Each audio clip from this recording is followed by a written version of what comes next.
What if the most dangerous weapons on Earth weren't made by humans? No guns, no technology, only evolution. Deep inside the Amazon rainforest, across burning deserts, and on the vast African savannas, animals have developed biological weapons so powerful they decide who lives and who dies.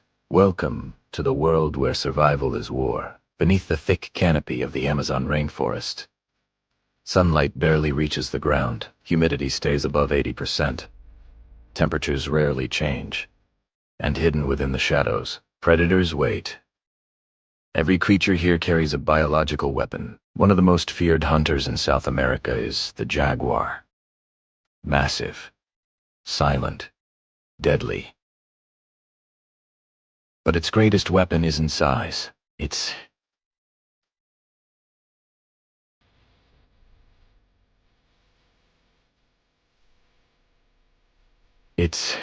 its bite. The jaguar has the strongest bite force of any big cat, powerful enough to crush bone and pierce the skull of prey in seconds. Unlike lions or tigers, it doesn't target the throat. It goes straight for the skull. A single strike ends the fight instantly. In the rivers nearby, another ancient predator rules the darkness. The black caiman, 5 meters long, armored in thick scales, nearly invisible at night. Hidden along its jaws are special sensors that detect vibrations in water. Even in total darkness, it can feel movement. A single ripple and the attack begins. The victim rarely sees it coming, but perhaps the strangest weapon in the Amazon belongs to a creature with no claws, no fangs, and no teeth designed for tearing. The Electra eel. Up to 80% of its body is made of electric organs. It can release shocks reaching hundreds of volts. But electricity isn't just for attack, it's also a navigation system. By sending weak pulses, the eel creates a three-dimensional map. Even silence cannot hide from electricity. And then there is the giant constrictor, the green anaconda.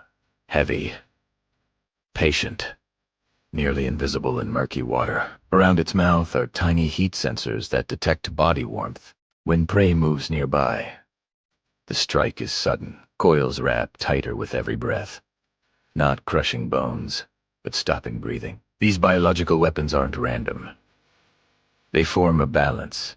Predators control populations. Prey shapes predator behavior. Far from the rainforest, another battlefield exists. The desert. Dry, harsh, unforgiving.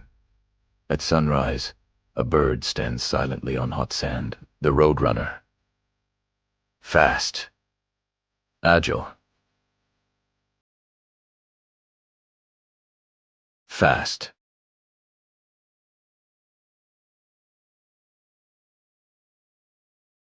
Nearby, hidden between rocks, lies one of the desert's deadliest threats.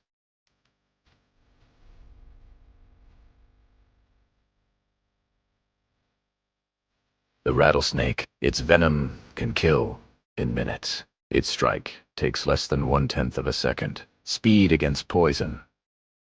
This is survival at its most extreme. The roadrunner doesn't rely on strength.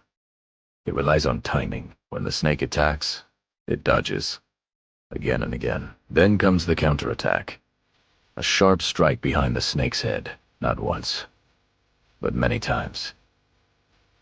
Hit. Retreat. Strike again. Across the endless plains of Africa, survival takes another form. Here, power doesn't come from individuals. It comes from teamwork. The African savanna stretches for thousands of kilometers. Among them, the ultimate cooperative hunters. Lions. A lion pride works. It's a unit. Some stalk quietly through tall grass. Others move ahead, waiting to block escape routes. When the signal comes, the attack explodes. Speed, power, coordination. Within minutes, the struggle ends. But lions don't just hunt. They shape the ecosystem. By removing weak individuals, they keep prey populations healthy. Predators are not destroyers.